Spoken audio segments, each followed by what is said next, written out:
Hey crew, what's up? It's Dr. Jared here again. We're going to talk about nutrition for Health and Performance Center. We talked about what we do in terms of exercise the last time we chatted.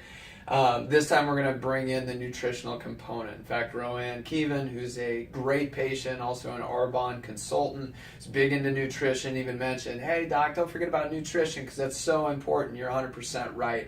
For the article that we're going to reference here, and we'll post the article, there was 4 myths or 4 bad habits that people have with nutrition. And number 3 was the question, hey, can you outwork a bad diet?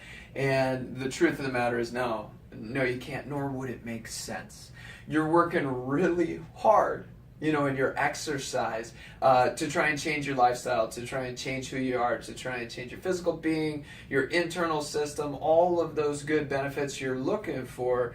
Do we want to stagnate those with bad dietary decisions, or do we want to reinforce them and actually energize them or operate on a synergistic level? Yeah, we'd much rather do that. So really the premise of this question is, can you outwork a bad diet? Well, you better, if you have a bad diet, you better be exercising. But if you're exercising, why in the hell would you have a bad diet? It just doesn't make any sense. In order for this to resonate a little bit more with you, they reference some of these, what dietary habits you might have, what you would have to do to undo them. Okay, so we have 1 20-ounce soda. What does that equal in terms of activity? It equals 4.5 miles of walking. Okay, that's not very fun. It's the idea, not the end of the world, but at the same time, yeah, it doesn't make any sense, not to mention the inflammatory properties and all the other bad things that go along with soda. Just from a caloric intake, you'd have to do 4.5 extra miles of walking. Now, if you take that up to 1 supersized fast food meal, you'd have to do 4 miles of running per day for an entire week to just undo the amount of junk that you put in your system there. That doesn't make any sense. You have a nice diet, you have something that's heavy in greens, good fats and protein. Yeah, you're going to reinforce your capability to do that, but then also all of the added benefits there. It's absolutely critical. Then your daily if you do a daily super size fast food, you have to run a marathon every day.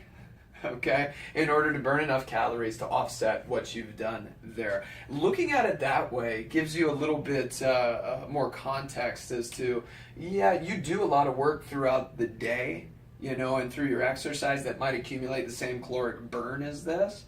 But this is a lot of work to be able to undo. What if you didn't have to undo that?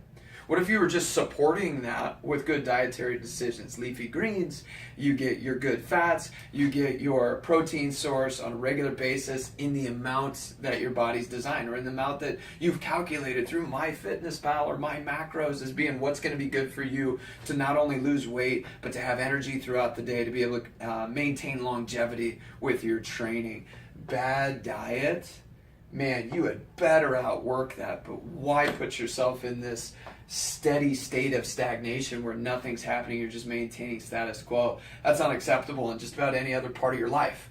Why would you treat it any differently in your diet? Well, now you have a little bit of context as to how much more you have to do with bad dietary decisions. Hopefully this helps maintain your longevity and changes the diet just into fueling.